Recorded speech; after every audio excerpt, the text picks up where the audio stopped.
Ya, tinggal sesi terakhir. Ya, tinggal 1 jam lagi. Kita sampai jam 4 katanya tadi. Ya, sebelum kita lanjutkan di sesi yang ke terakhir,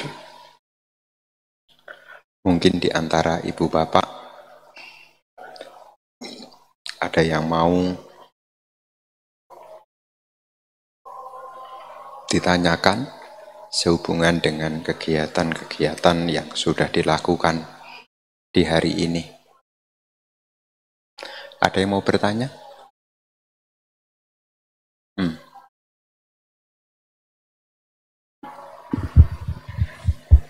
Sotiotu Bante, saya mau tanya perkara ini terkait dengan yang saya rasakan selama meditasi. Apakah ini saya sudah berada di jalan yang tepat atau belum, dan bagaimana nanti saya menyikapi hal yang terjadi? Jadi gini Bante, urutannya tuh ini sensasi yang jarang sekali saya rasakan, tapi ada beberapa kali saya rasakan, nggak selalu. Itu ketika saya meditasi, termasuk tadi juga ada satu sesi di mana saya merasa sebenarnya sensasi tubuh tuh sama sekali nggak sakit, kaki juga nggak kesemutan, tapi tiba-tiba dari kaki tuh mati rasa, nggak ada rasa sama sekali kalau saya punya badan di kaki. Terus naik sampai ke atas tangan tuh juga nggak kerasa sama sekali. Terus antara badan sama jiwa tuh kayak saling tolak menolak gitu loh Bante, kayak nggak mau nyatu gitu. Terus nggak kerasa, pokoknya dari dada sampai bawah tuh nggak ada kayak punya sensasi badan sama sekali, tinggal kesadaran tuh di pikiran. Terus nafas saya tiba-tiba hilang, maksudnya berhenti, bukan nggak kerasa ya, tapi berhenti, benar-benar berhenti. Terus kayak narik nafas tuh cuma pendek, terus keluarnya juga cepat, tapi jeda antara satu nafas dengan nafas lain tuh lumayan lama, dan di antara jeda ini sama sekali nggak nafas. Terus sebenarnya masih bisa konsentrasi, itu nggak ngantuk Bante, bener-bener sadar konsentrasi di pikiran.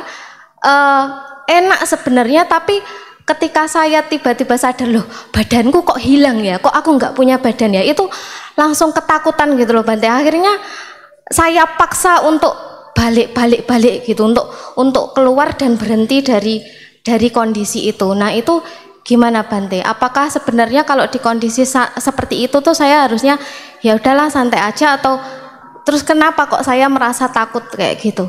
Itu Bante. Terima kasih.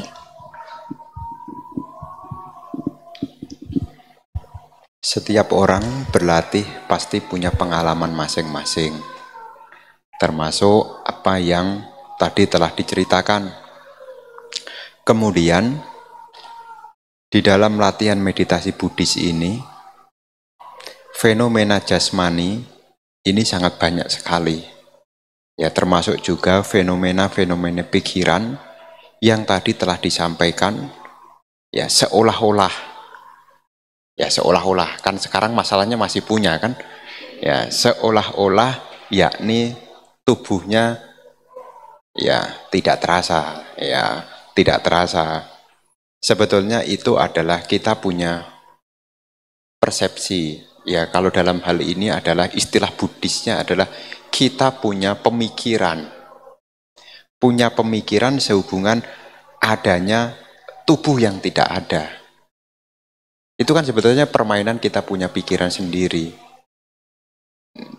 Terus bagaimana penegaan pada perhatian terkhusus pada tubuh jasmani, pada nafas, itu kan bagian cara untuk membuat kita punya kesadaran. Jadi tubuh jasmani yang kita perhatikan itu, apakah nafas, apakah tubuh, itu kan sebagai landasan kita membangun kesadaran. Setiap pengalaman kalau diikuti jadinya ya seperti itu. Oh, terasa kosong misalnya gitu, kemudian diikuti pengalaman sensasi itu diikuti, lambat laun kesadaran pada objek yang utama menjadi terbawa oleh pengalaman itu. Ya, termasuk nih, kalau seandainya nanti punya pengalaman yang lain. Tubuh terasa ringan. Sensasi ringan itu diikuti. Nah, itu nanti akan ada pengalaman yang lain juga. Termasuk kondisi batin yang saat itu terasa tubuhnya kosong. Artinya itu tidak dirasakan. Pengalaman itu diikuti, jadinya punya pengalaman begitu. Jadi ini sebetulnya adalah satu momen Anda punya pengalaman yang tadi waktu Anda diem tidak mengerjakan apa-apa, artinya tidak kontak dengan dunia luar, ya. Kemudian ada pengalaman yang tadi diceritakan, kemudian pikiran mulai berjalan. Pikiran kita mulai berkembang nih.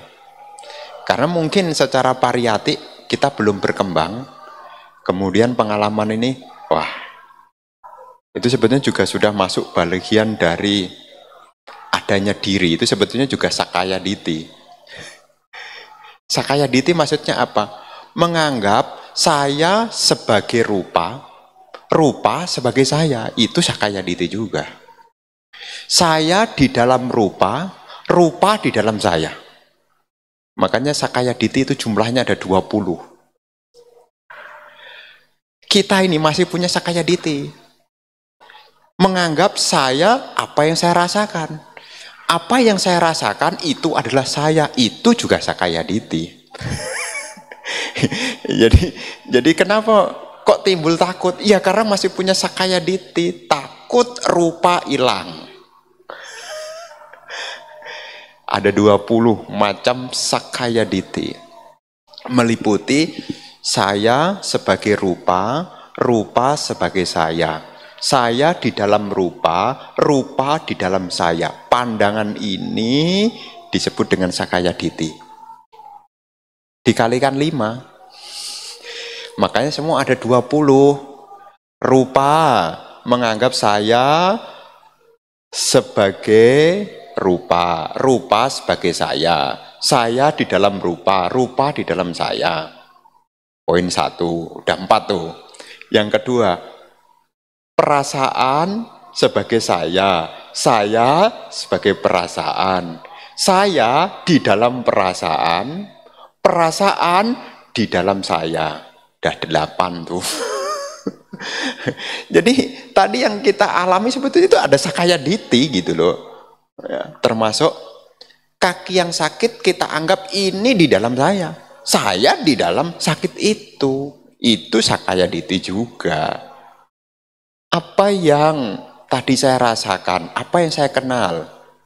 Oh, ada sensasi keras tanah, unsur tanah.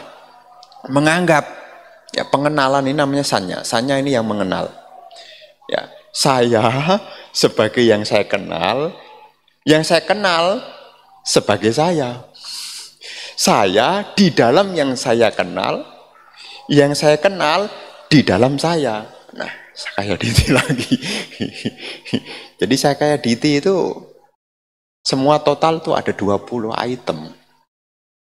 Dan kita ini masih melekat karena secara parietik ya mungkin kita belum sampai di sana, tapi sebetulnya secara parietik kita sudah mengalami kalau kita masih punya sakaya diti. Jadi apa yang diceritakan itu anggapan tentang diri. Tubuhku hilang, menganggap tubuh sebagai aku di dalam tubuh. Nih. Kenapa jadi takut? Itulah sakaya diti. Nah, makanya kita masih diliputi ketakutan. Kenapa? Menganggap adanya diri. Mungkin terlalu dalam ya. Ya kira-kira begitu penjelasannya.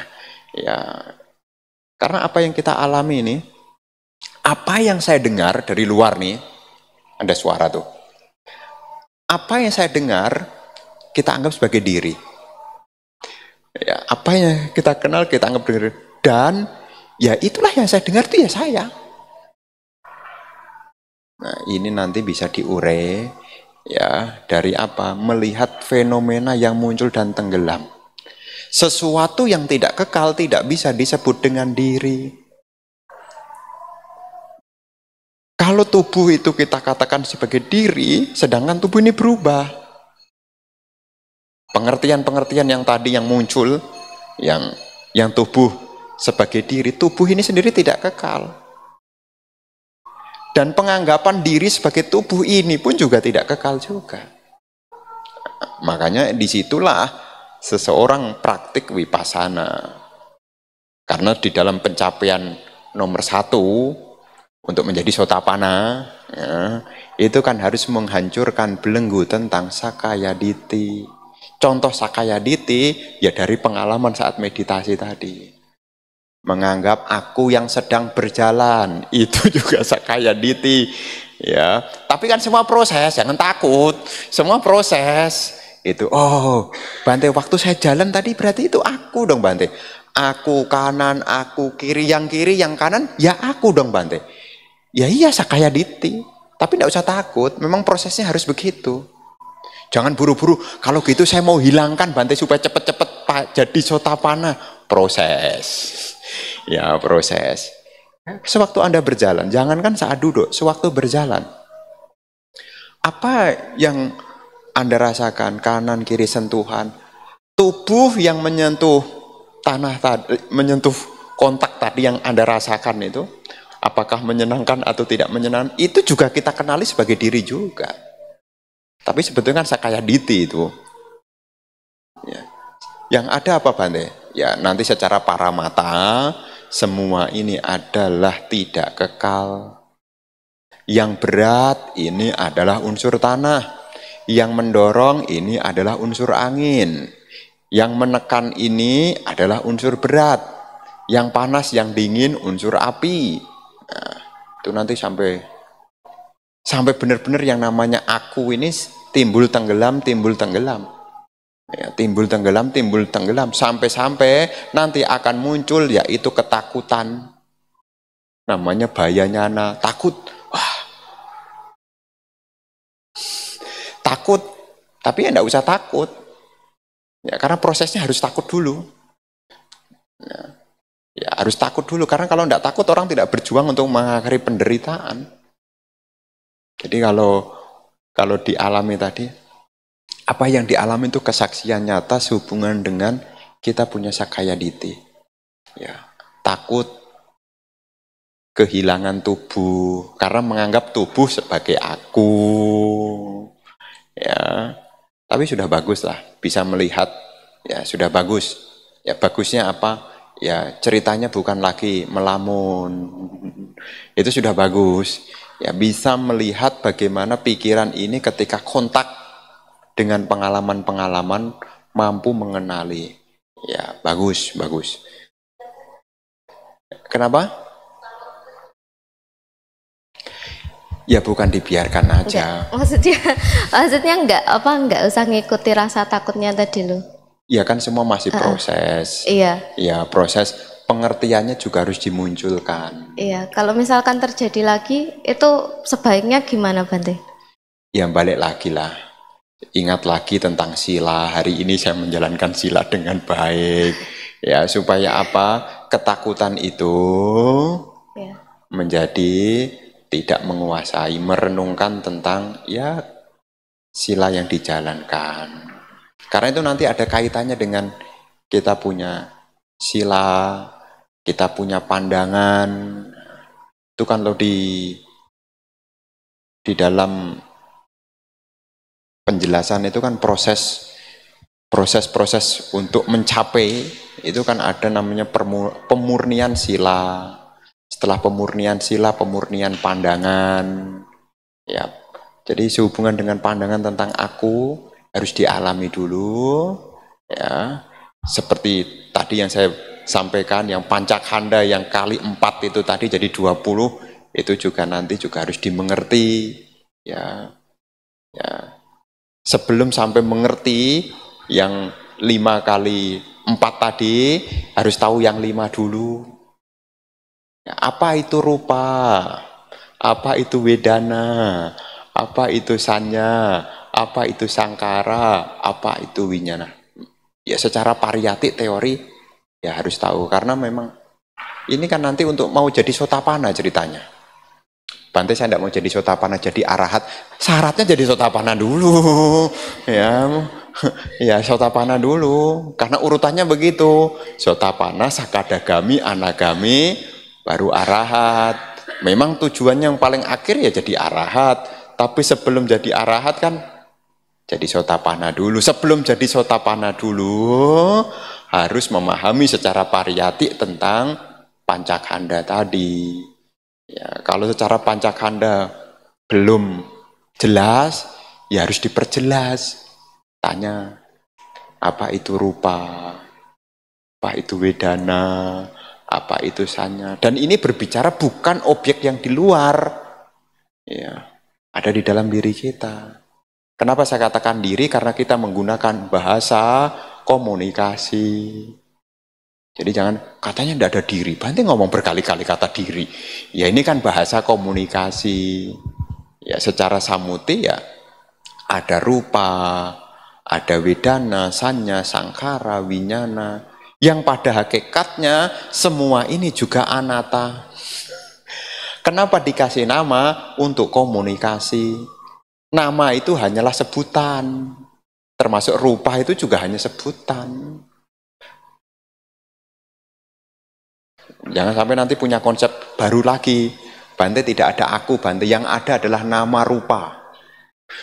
Ada orang tuh nulis apa ya, status daftar peserta, dia tidak nulis namanya, dia tulis nama rupa gitu. Ada, karena dia punya pengertian tidak ada aku, yang ada adalah nama rupa. Nah itu juga aku yang menjelma jadi nama rupa. Ini kan harus bisa bedakan. Ya bisa membedakan. Ya, ada yang kasih nama judulnya adalah tanpa diri. Ada tuh, ada orang punya status jadi dia tidak menyebut dirinya sebagai nama kesepakatan, ya dia menggunakan bahasa dhamma, ya anatta. Namanya siapa? Anatta. Temen saya namanya Indah tanpa nama, Bante. Iya tuh makanya Indah tanpa nama tuh. Itu nama juga itu. Ya jadi dalam hal ini ya semua pakai proses. Ya selama nanti pariyati kita berkembang, mau dhamma sakaca ngobrol, ya diskusi, nah itu nanti akan berkembang. Itu. Jadi apa yang dialami tadi ya itu adalah bagian dari pengalaman. Yang penting ya tegakkan kembali perhatiannya apakah pada tubuh ataukah pada nafas, dan sebisa mungkin juga mengenali bahwasanya rupa ini adalah tidak kekal.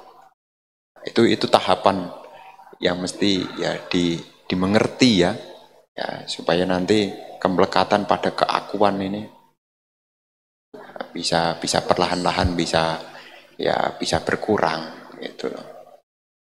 Mungkin itu yang mau saya sampaikan ya. Terima kasih Bante. Bapak mau bertanya Pak? Ibu dulu Bante. Oh ibu dulu. Wandami Bante. Saya mau nanyakan tentang meditasi jalan Bante. Dalam meditasi jalan ini pengalaman saya Bante ya. Karena saya sering menggunakan metode labeling method Bante. Unsur tanah ini kan sangat kuat sekali Bante dalam meditasi jalan. Itu yang saya rasakan. Di awal mungkin stepnya seperti yang tadi Bante contohkan, kanan kiri. Kemudian itu untuk melembutkan unsur tanahnya Bante. Lama kelamaan otomatis kan semakin halus, semakin semakin satinya semakin kuat untuk mengamatin fenomena badan ini. Kemudian di beberapa saat saya merasakan ada unsur angin di telapak kaki saya Bante. Otomatis kan semakin pelan dan labeling method saya semakin banyak Bante. Nge-labelnya semakin banyak. Kemudian setelah itu semakin pelan dan saya terkadang merasa geraknya itu memang lambat sekali ya Bante. Ya sudah begitu aja. Yang saya mau tanyakan, apakah dalam meditasi jalan ini ya hanya begitu aja gitu loh Bante. Kita semakin menghaluskan unsur tanah kita, dan yang pernah saya rasakan cuma unsur angin, kemudian unsur panas, unsur dingin di telapak kaki. Kemudian pengetahuan apa yang kita dapatkan dari itu Bante? Dari meditasi jalan ini Bante, selain hanya merasakan fenomena-fenomena seperti itu. Terima kasih Bante. Ya, sebetulnya itu juga ada lanjutannya lagi. Ada yang berjalan dan ada yang mengetahui. Itu sebetulnya juga pengetahuan sehubungan dengan nama rupa. Ada tubuh dan ada yang mengetahui. Ya, itu pengetahuan tentang nama rupa. Sebetulnya waktu Anda berjalan itu sebetulnya 4 unsur, tidak hanya 2 unsur. Dan angin yang berhembus tadi itu bukan unsur angin loh. Itu adalah unsur api. Sifatnya dingin dan panas. Unsur udara itu adalah menopang dan mendorong. Jadi karakter dari unsur angin itu adalah menopang dan mendorong. Ya, jadi kalau tadi katanya kan waktu berjalan terasa angin. Nah, kata terasa angin berarti kan ada angin yang berembus, berarti unsur adem dan panas tuh. Nah, itu sebetulnya itu adalah unsur api.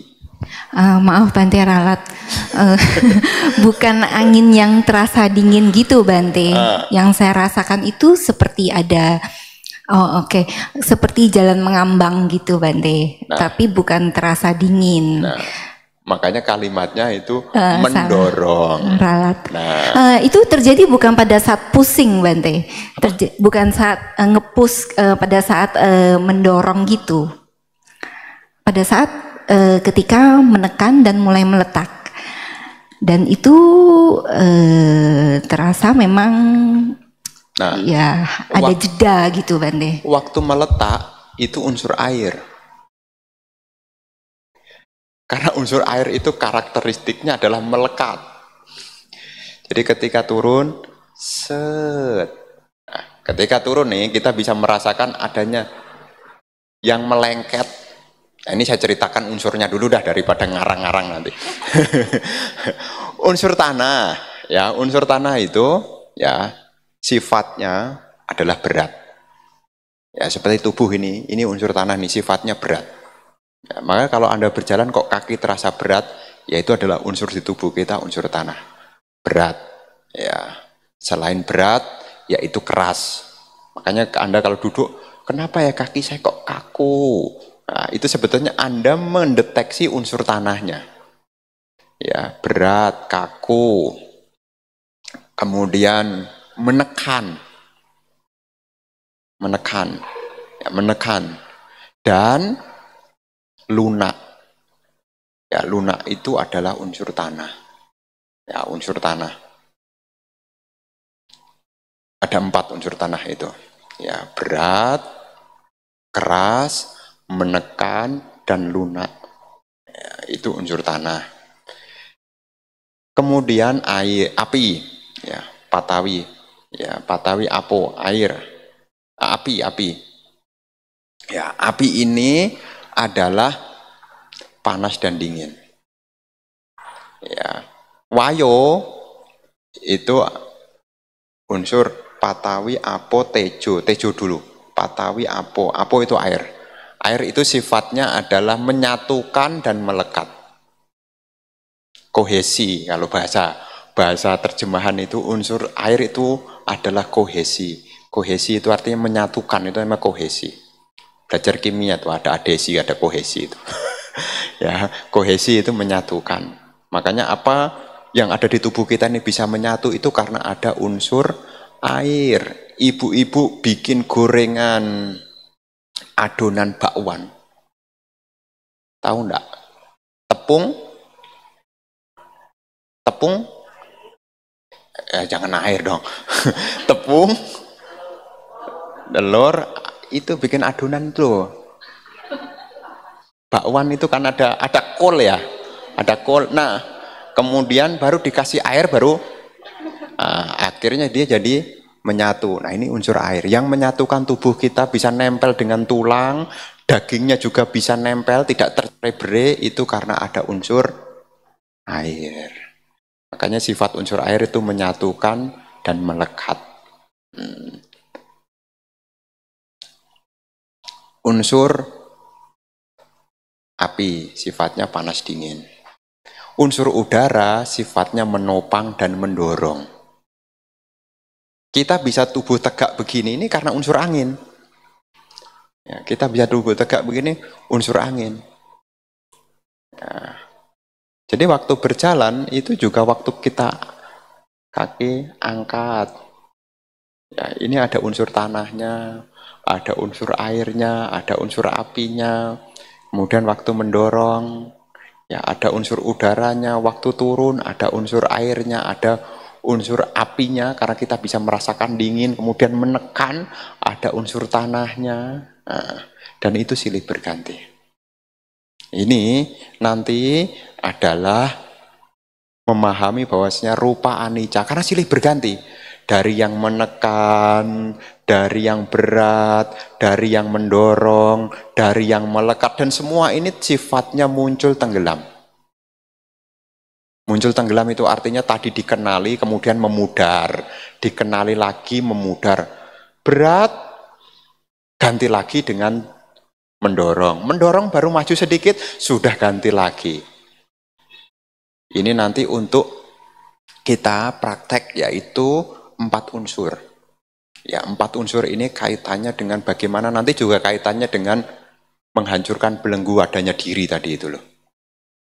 Nah, itu jadi bukan hanya yang tadi diceritakan, ya.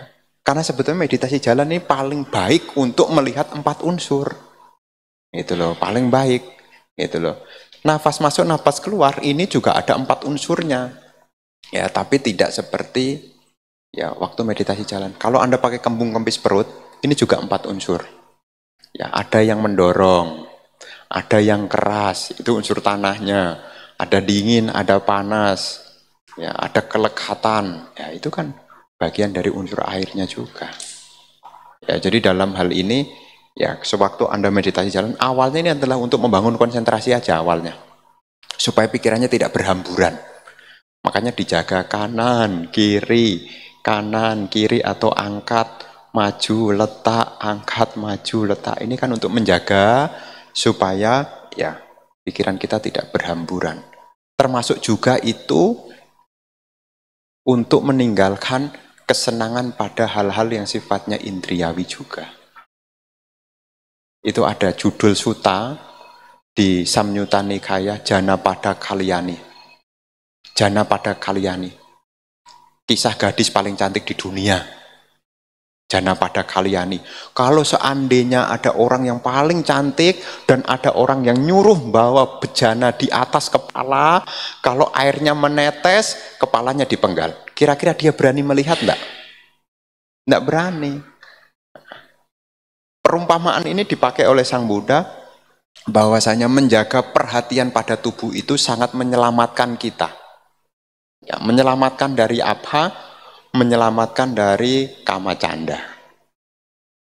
Nah, karena kalau kita tidak memperhatikan tubuh yang di dalam, ya pikiran kita lebih cenderung lari keluar. Ya, jadi untuk meditasi jalan ini juga bagian dari satipatthana juga, aktivitas tubuh. Ya, aktivitas tubuh. Jadi nanti bukan hanya menghaluskan. Ya, apalagi nanti cerita Bante, waktu saya jalan tuh rasanya seperti ngijak kapuk. Ringan. Jadi sensasinya apa? Ya pakai bahasanya bukan bahasa Dhamma, pakai bahasa Samuti. Seperti nginjak kapas. Nggak terasa berat. Ya, enak sekali meditasi jalan itu. Enak sekali. Nah, udah mulai nih. Ya, mulai apa? Ya, terjebak di dalam sebuah pengalaman. Menganggap ini menyenangkan. Nanti tidak lihat duka. Tidak lihat duka. Memang umumnya orang kalau kalau meditasi ya secara pariyati itu kan kita sungguh-sungguh ingin menembus yang namanya 4 kebenaran Arya. Pariyati ikut kelas Dhamma ya. Kalau kita bisa menembus 4 kebenaran Arya, kita menjadi pemasuk arus. Nah, giliran mengalami duka itu kan sebetulnya sudah tahap awal nih. Ibaratnya orang itu sudah sebentar lagi prosesnya ya, aduh pegel, apalagi kalau latihan sendiri itu baru duka jasmani ya, aduh pegel. Katanya mau 4 kebenaran Arya. Kebenaran Arya yang pertama adalah kebenaran Arya tentang duka, dan duka itu harus dipahami. Namanya pahami itu harus dialami. Giliran mengalami giliran mengalami ini kayaknya salah dah katanya. Ini kayaknya salah dah. Memang kan duka itu dalam 4 kebenaran mulia kan begitu.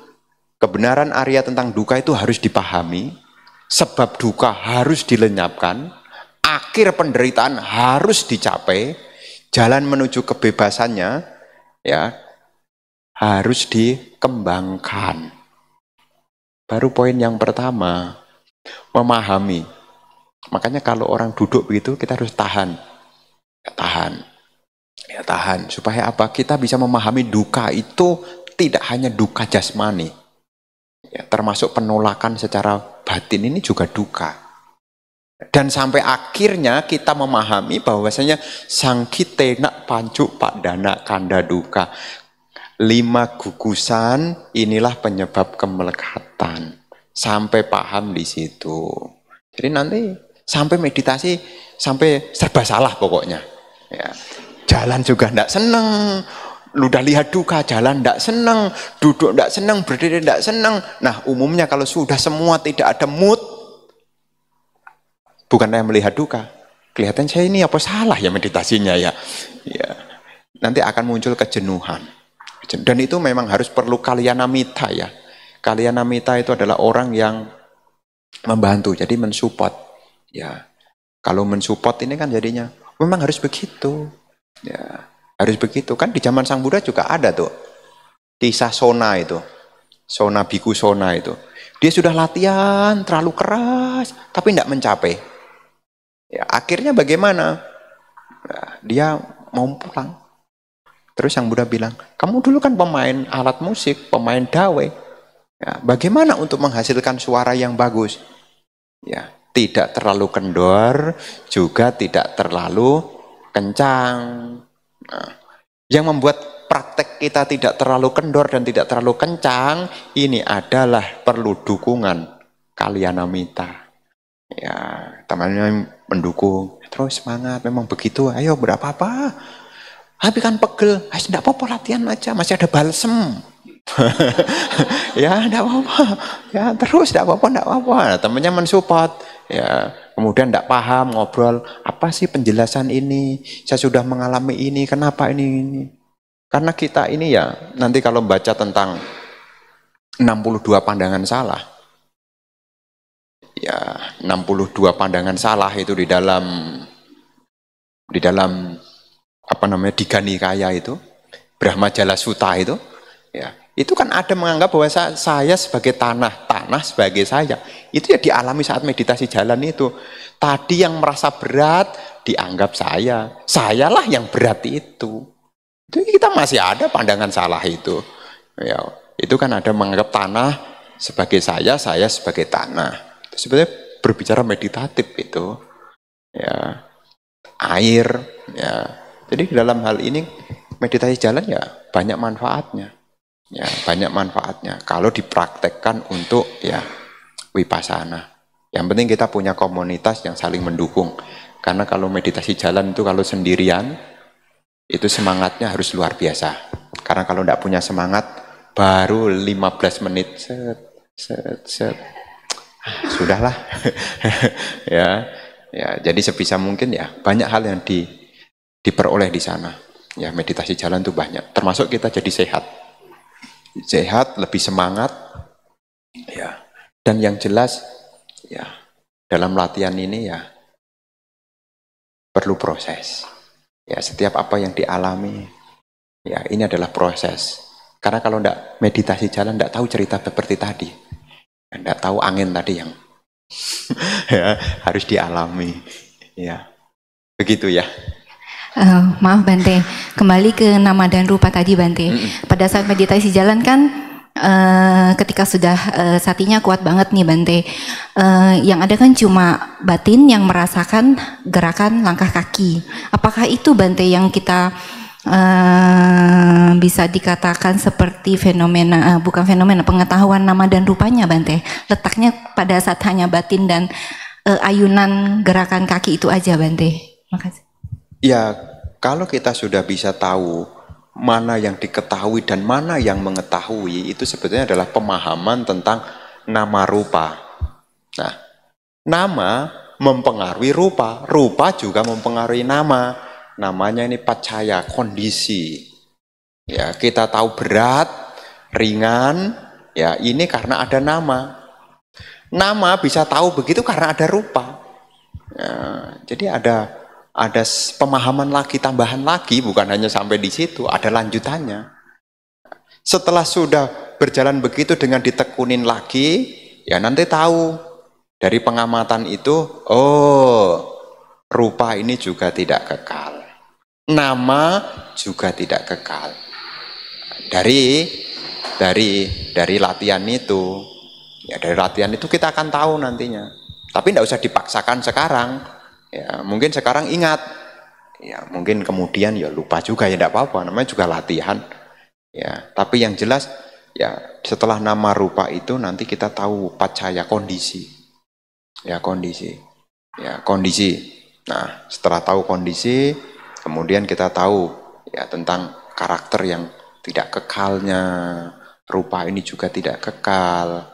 Rupa ini juga bukan aku, bukan milikku, bukan diriku, itu kan bisa dilihat dari sana, itu loh. Ya, semuanya ini kan perlu dilatih. Jadi banyak sebetulnya, banyak hal, ya. Tapi secara variati itu harus punya ya, sedikit banyak ya, sedikit banyak. Memang kalau kita terlalu variati, ndak praktek juga ndak ada ini juga. Jadi dua-duanya nih ya harus ada, mendengarkan dhamma, membahas dhamma, praktek ketenangan, praktek pandangan terang. Nah, 4 hal ini. Ya, mendengarkan dhamma, membahas dhamma, punya bekal ketenangan, dan berusaha untuk memahami hakikat sebagaimana adanya. Yang anicca, yang dukkha, yang anatta. Yang sifatnya muncul, berlangsung, tenggelam, dan silih berganti. Ya, begitu ya. Makasih Bante.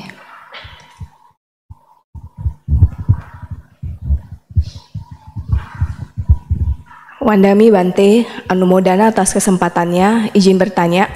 Tadi Bante sempat membahas tentang bahasa komunikasi, rupa, wedana, sanya, sankara, dan winyanya. Saya mau bertanya, apakah yogi bisa mengalami 5 momen itu di satu sesi? Itu pertanyaan pertama. Pertanyaan kedua tentang satipatthana, kaya nupasana, wedana nupasana, cita nupasana, dan dhamma nupasana. Apakah yogi juga bisa mengalami satu momen 4 ini, perendungan terhadap badan jasmani, perasaan, bentuk-bentuk pikiran, dan perendungan terhadap dhamma? Demikian Bante. Anumodana Bante. Nah, sebagian ada guru-guru yang mengajarkan kalau bisa pancakanda ini dilihat dalam satu momen. Ya. Jadi sewaktu berjalan itu sebetulnya memang 5-5-nya itu juga ada di sana.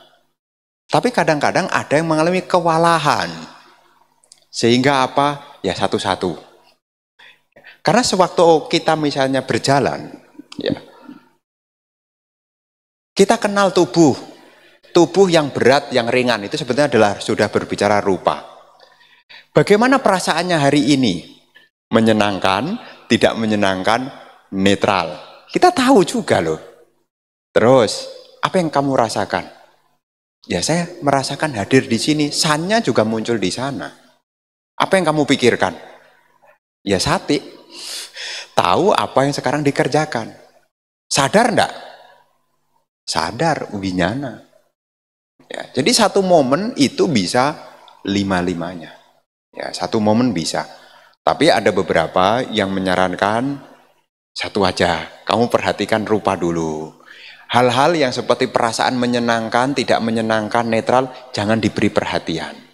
Ya, saat napas masuk, napas keluar, tahu napas yang masuk, napas keluar, perasaannya menyenangkan, tidak perlu diperhatikan. Ada.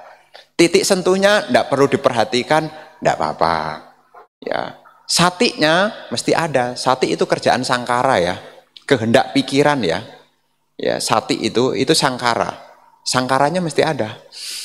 Karena sangkara ini berbicara witaka, pengarahan perhatian. Itu di dalam sangkara. Nanti kalau kita baca Abhidhamata Sanggaha, yang bagian cetasika itu ada namanya witaka. Witaka itu ya bagian dari sangkara. Ya. Jadi ada di sana. Ya. Jadi dalam hal ini satu momen sebetulnya bisa. Ya. Saya membaca satu buku dari salah satu pengajar meditasi vipassana, ya, disampaikan ya, yogi kalau bisa ya berusaha untuk mengenali 5 hal ini. Ya pertama sih mengenali. Makanya tadi saya bilang, jangan sampai setelah mengenali itu malah dianggap sebagai diri atau ada di dalam diri. Ya. Oh, apa yang muncul ya sekedar kita memahami ini adalah ya bersifat muncul, berlangsung, tenggelam. Ya melihat anicca sanyanya itu. Ya anicca sananya dulu. Kemudian yang tadi, yang lanjutannya, yang 4 satipatthana. Ya itu diibaratkan. Ya saya mengikuti kemarin ada pembekalan. Ya saya ikut pembekalan tentang Citta Bhawana. Baik itu kama, kaya, ya kaya nupasana, wedana nupasana, citta nupasana, dhamma nupasana itu diibaratkan seperti halnya orang yang masuk ke kota raja itu bisa melalui 4 pintu. Ya, 4 pintu. Jadi tidak harus 4-empatnya. 1 pintu bisa ke dalamnya. Makanya ada yang penekanannya kaya nupasana, ada yang penekanannya wedana nupasana, ada yang penekanannya citta nupasana, dan ada yang penekanannya dhamma nupasana. Ya, tergantung kita punya kapasitas apa. Tapi yang paling populer, paling banyak adalah kaya nupasana. Itu yang paling populer, paling banyak. Ya. Bante Utejaniya, ya itu pendekatannya menggunakan citta nupasana. Ya, citta nupasana. Tapi yang paling umum adalah kaya nupasana. Ya. Tidak harus 4-empatnya. Ya. Kalau ditekunin itu juga nanti juga mengarah kepada yang sama. Ya. Kaya nupasana itu di sana memahami tentang napas masuk dan keluar yang sifatnya muncul tenggelam. Ya, napas. Kemudian iryapata memperhatikan 4 postur tubuh. Sampajana memperhatikan aktivitas tubuh. Melihat tentang ya tubuh yang menjijikkan, asubha 10. Kemudian 32 bagian tubuh kayak gata sati. Ya. Kemudian mengelompokkan menjadi 4 unsurnya. Nah itu bagian di kaya nupasana. Ya, jadi dalam hal ini ya tergantung. Ya. Berarti cukup pilih 1 aja ya Bante ya, untuk stage-nya gitu. Ya, stage at one time maksud saya. Ya kembali kepada personal orang. Ya karena ada orang yang smart 4-empatnya bisa. Ya karena ini semua kembali ke apa namanya, ke pribadi masing-masing, ke kebiasaan latar belakang kita masing-masing. Ya, kalau 1 ya ada yang mengarahkan begitu. Ya, tapi yang jelas ya nanti setelah paham yang tadi tentang Sakaya Diti tadi loh, dan itu sangat melekat kepada diri kita. Ya, yang pancakanda tadi. Menganggap diri sebagai tubuh, tubuh sebagai diri. Ya, diri di dalam tubuh, tubuh di dalam diri. Ya, perasaan sebagai diri, diri sebagai perasaan. Diri di dalam perasaan, perasaan di dalam diri, bolak-balik. Ya, dan kita masih di situ. Ya, kalau sampai Anda sudah paham di situ dan sudah tidak terjebak dalam konsep itu, berarti ya sudah paham tentang Sakaya Ditti. Ya. Begitu ya. Bapak-bapak ada yang mau tanya? Oh.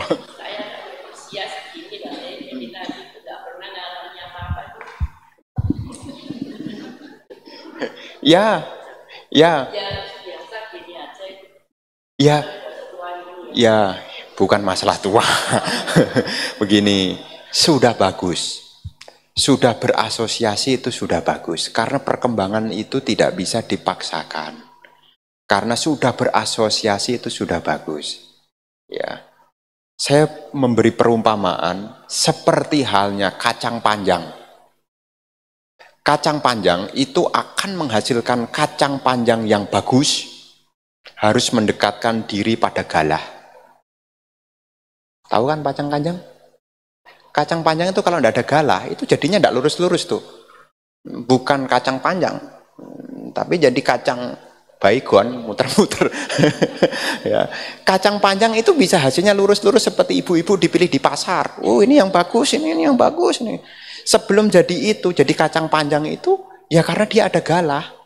Petani mendekatkan dia pada galah, dia melilit galah itu tuh. Apa di sini? Galah kan namanya? Yang tiangnya itu loh. Karena dia menempel di tiang itu, akhirnya dia bisa menghasilkan buah yang bagus. Nah, kita supaya dapat buah yang bagus, kita harus menyandarkan, mendekatkan diri kita dulu, berasosiasi dulu kepada Tiratana. Jadi kalau buahnya belum ada, bagaimana Bante? Kacang panjangnya lagi berusaha. Lagi berusaha. Ya, berusaha melilitkan. Tuh. Nanti kalau sudah melilit, tunggu proses. Ya, nanti hasilnya lurus. Karena untuk mendapatkan pandangan benar, kelurusan pikiran, ini harus mendengarkan Dhamma. Supaya kita mendengarkan Dhamma, kita harus mendekatkan diri dulu. Itu. Jadi kalau Bante udah seumur begini, ya siapa tahu di kehidupan sekarang. Ya siapa tahu. Ya, karena pemahaman 4 keberadaan Arya ini kan kita tidak tahu. Karena dalam hidup ini kan masa lalu mungkin kita sudah berlatih. Karena mungkin sekarang belum dapat kondisi sehingga belum muncul tunasnya, kan kita tidak tahu. Ya. Memang yang punya kelebihan adalah Guru Agung Sang Buddha, tahu potensi-potensi. Ya, dikasih dhamma apa dia bisa mencapai. Ya, yang tahu Sang Buddha. Ya, kan Sang Buddha. Kan Sang Buddha. Jadi yang tahu ya Sang Buddha, gitu. Jadi Sang Buddha tahu, oh ini potensinya. Jadi kalau mengatakan Bante, bisa jadi tahap yang pertama harus dana dilakukan, sila dilakukan. Ini menjadi pondasinya. Bante saya sudah berdana, saya sudah menjalankan sila, bagus. Ya. Kalaupun belum menjadi sotapana, tidak mungkin jatuh di 4 alam menyedihkan. Itu loh, dana, sila. Ya, tidak mungkin jatuh di alam menyedihkan. Kalaupun belum menjadi sotapana. Selama dana sila dipraktekkan, lahir di alam bahagia, kan tahapannya begitu. Ya, dana, sila, caga, kamadinawa, nekamanisangsa. Baru yang ke-6 adalah 4 kebenaran Arya. Jadi kalaupun belum merasa belum ada ini, ya tidak apa-apa. Ya tidak apa-apa. Ya. Sebetulnya mengalami, hanya tidak mengenali. Kesemutan enggak? Enggak tuh? Ngenali itu. Itu juga perkembangan itu. Tahu melihat duka itu. Gimana rasanya kesemutan? Ya kenyut-kenyut Bante. Nah itu kan tidak kekal. Sifatnya kenyut-kenyut. Ya kalau meditasi selesai belnya berbunyi bahagia Bante. Nah itu kan tahu Wedana tuh. Tahu Wedana tuh. Terus giliran Bante bilang meditasi dimulai. Hah? Mulai? Udah melihat lagi tuh. Melihat lagi duka tuh. Sudah proses itu mengalami. Gitu loh. Jangan pengertian mengalami itu seolah-olah kayak melihat sesuatu di dunia yang lain gitu. Dan udahlah. Ya, sebetulnya perkembangan batin sudah dialami. Tahu kesemutan itu artinya kita tahu ini adalah rupa, ini adalah nama. Bisa kenali yang kesemutan, itu juga sudah tahu nama rupa. Rupa ini anicca, wujudnya rupa anicca apa? Yang tadi baik-baik saja jadi kesemutan, itu tidak kekal. Tubuh tidak kekal, itu juga pengalaman juga. Ya. Jadi tahu tubuh yang tidak kekal, tandanya apa? Tadi baik-baik saja, setelah 15 menit kemudian, setelah 20 menit kemudian, akhirnya muncul kesemutan. Ditahan, akhirnya bel berbunyi, teng. Nah, kesemutannya hilang. Ya, karena orangnya berdiri soalnya ya. Nah, itu kan pengalaman, ya itu pengalaman. Hanya pakai bahasanya mungkin ya bukan pakai istilah-istilah dhamma ya, tapi sebenarnya itu pengalaman gitu.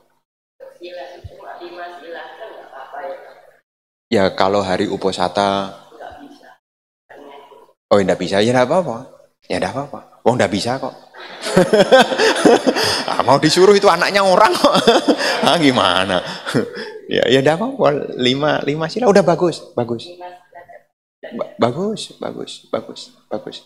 Ya bagus. Tidak membunuh, tidak mencuri, setia dengan pasangan hidup, tidak melanggar asusila, ya tidak berbohong, ya tidak minum minuman keras, udah bagus.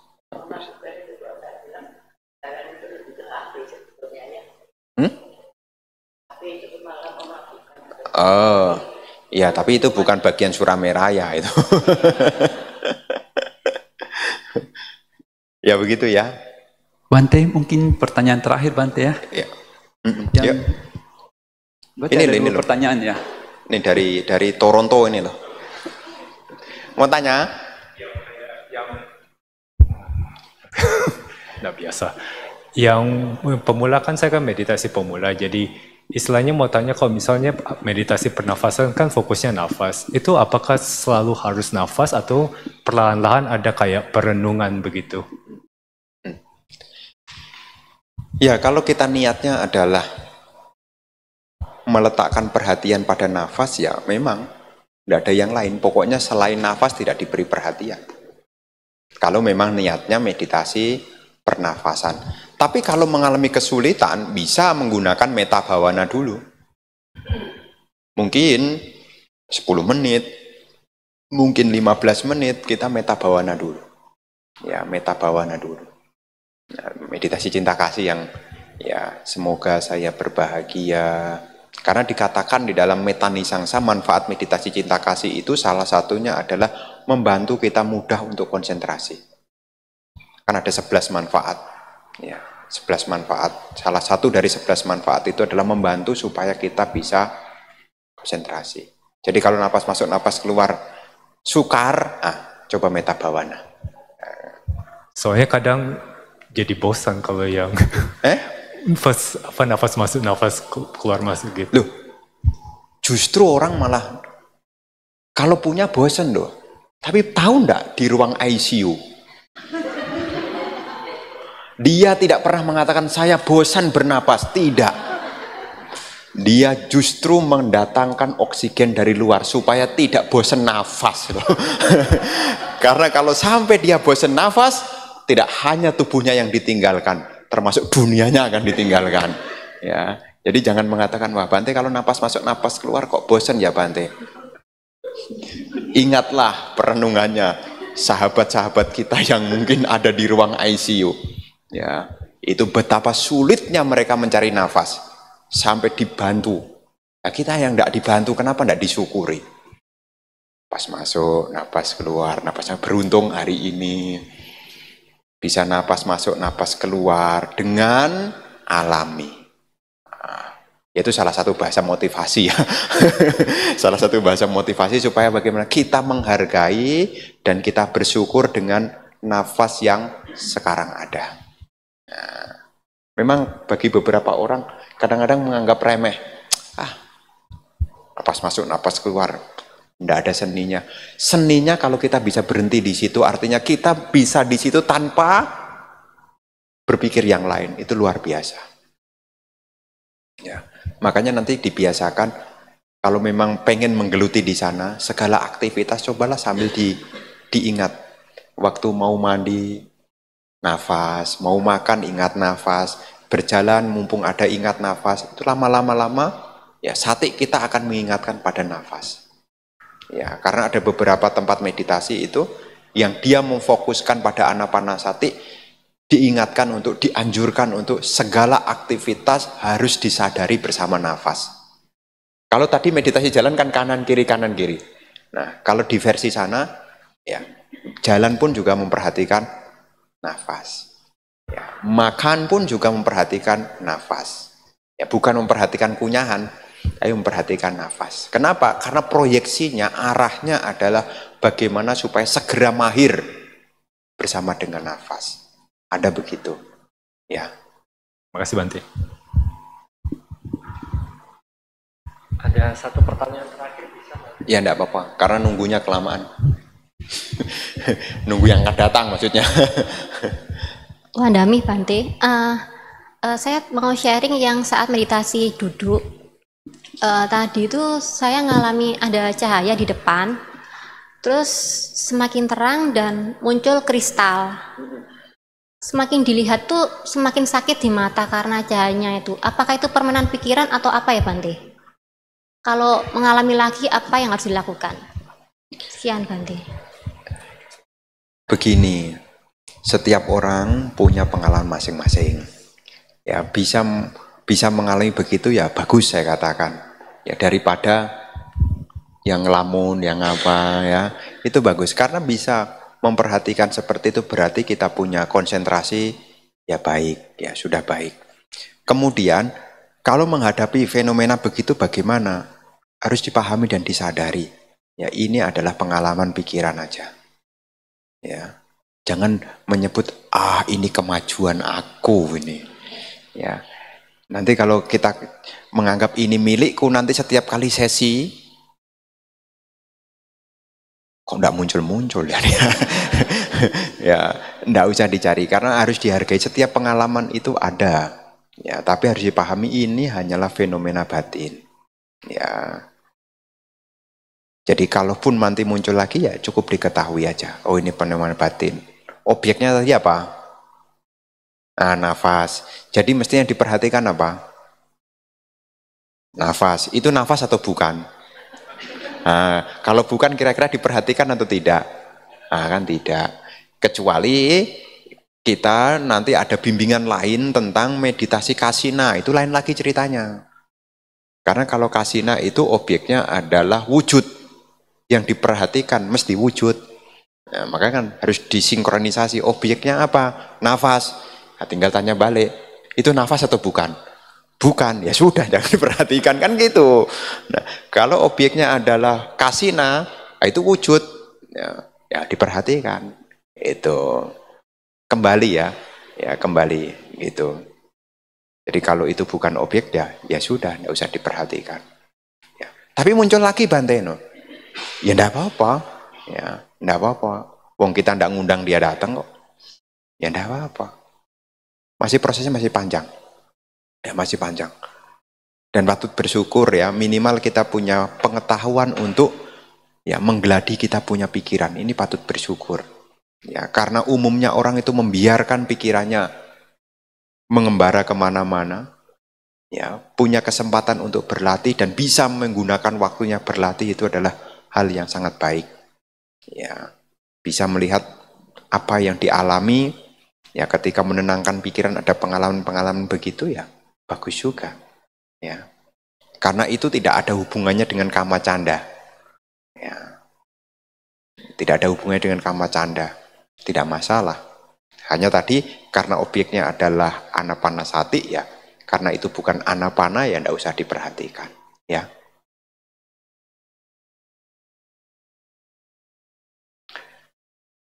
Pak Guan mana tadi? Sekarang sudah pukul 16.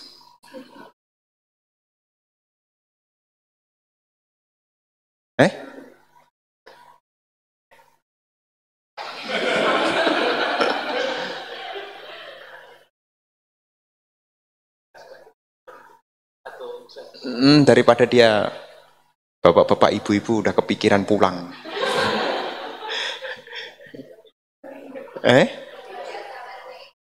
Bukan. Dia tanya, Bante mau ditutup dengan meditasi cinta kasih katanya. Ya, karena mengingat sudah pukul 16. Ya, kalau di Jakarta sih sampai pukul 17. Tapi setelah ke timur ada diskon 1 jam. Ya, biasanya kalau di Jakarta ya finish di jam 17 ya. Tapi kalau di sini jadi pukul 16 ya enggak apa-apa. Ya, enggak apa-apa, enggak harus dipaksakan. Ya, enggak usah dipaksakan. Ya. Ya, sampai di sini perjumpaan kita. Ya, terima kasih atas kebersamaannya. Ya, mohon maaf jika ada hal-hal yang mungkin kurang berkenan di hati ibu bapak, mungkin ada hal yang mungkin dirasa kurang nyaman, ya sekali lagi ya masih berlatih ya. Beruntung dalam saat ini kita bisa bertemu dengan Dhamma, beruntung juga kita punya tempat yang mendukung sehingga hal-hal baik bisa terus berkembang di dalam kehidupan kita. Terus semangat berlatih meditasi, tidak hanya di sini tetapi juga di rumah. Sisihkanlah waktunya ya, apakah di pagi ataukah di malam ya, sebisa mungkin untuk terus berlatih. Ya, semoga keberkahan menyertai kita semua, semoga ibu bapak bersama dengan keluarga senantiasa sehat, bahagia, sejahtera, semoga harapan-harapan baiknya, cita-cita luhur Anda, semoga dapat terwujud menjadi kenyataan. Sabe sata bhavantu sukhitata, semoga semua makhluk berbahagia.